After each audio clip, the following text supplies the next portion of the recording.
Yes, it's Wednesday, which means a new episode of Kenobi. Hello there. Hey, everybody, I am Robert Storms. Welcome back to the channel once again. Episode 4 of Kenobi released earlier today, and I'm going to give you my thoughts on the episode overall. It's going to be kind of scatterbrained, but we're just going to talk about it like, me and you were having a water cooler discussion. If you guys could smash that like button, I would appreciate it. Also, if you guys jump over to my gaming channel, only 19 subscribers away now. Only 19 subscribers away from hitting that first big milestone of 1,000 subscribers over on the gaming channel. Got a lot of stuff going on over there. I will have the link in the description of this video, as well as a comment that is pinned with the link there, so you guys can go over there and subscribe. Only 19 away. Thank you all for your support. So Obi-Wan Kenobi episode 1, or episode 4 rather, and this episode was much different. Now, full disclosure, this was not my favorite episode of the 4 that we saw so far, but it's not bad at all. I really enjoyed it. This episode to me was more about Kenobi coming back and starting to freshen up his skills that he has lost. This guy has been in dormant for 10 years, since the events in Revenge of the Sith, where he left his brother, his best friend, mutilated and burnt to a crisp for death.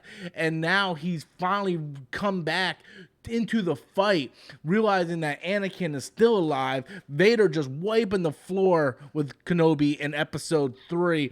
Now is Kenobi healing and learning to hone those skills once again. And that's what I really like. It's showing the progression of him. You don't do something for 10 years. If an athlete hasn't lifted weights in 10 years, you're not going to go back and start lifting like 450 pounds. You're going to start small. And that's what Kenobi has to do. He realizes he has to, pick up that lightsaber, has to come back, and has to continue on this fight. And now he's on a rescue mission with Leia, where he has to basically infiltrate the Inquisitor headquarters in order to try to save Leia. And I'm going to say this if no one else says it, I love the little girl that plays Leia. I think she's fantastic, and I really like the chemistry between Obi-Wan and young Leia, and it makes a lot of sense. We always see Kenobi with Luke. We always associate Kenobi with Luke, but it's good to see him have that relationship with Leia, and it makes a lot more sense later on why she would name her firstborn son Ben, because of the events that happened here, and I really enjoyed that a lot.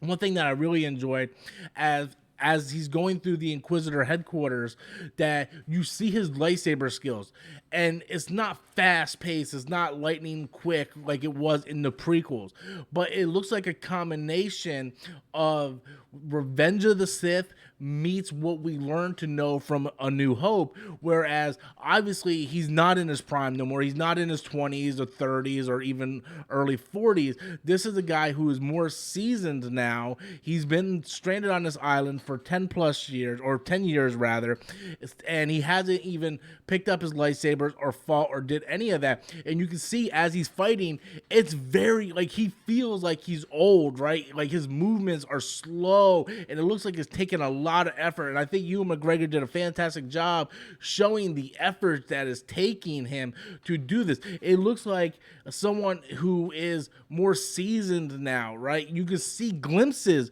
of the Obi-Wan from the prequels, but it's not the same one, because he's been out of the fight for a very long time.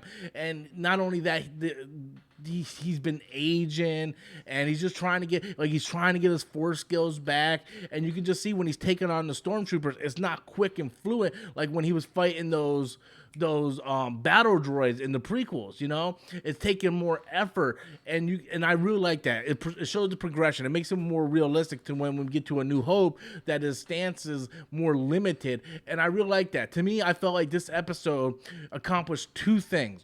It was accomplishing Obi-Wan knowing he has to bring the fight to the Empire, to the Inquisitors, even though he doesn't want to, and it establishes that Obi-Wan Kenobi now has to get back in and try to freshen up his skills, because he knows a fight with Vader is inevitable at this point. So I really dug this episode for what it was. It was a much slower episode than the previous 4. I still think I like this episode more than the second episode, but this was an episode of Kenobi pulling out the lightsaber and toning up those lightsaber and force skills, and that's what it was, and I think it delivered very well. Of course, Reva wasn't the best. I thought she did okay in episode 3, and then right back in this one, I thought she kind of went downhill again. But let's focus on the positives here. We already know that that's one of the negatives. We're just gonna have to see where the character goes, whether she gets redeemed or not. That's still yet to be seen.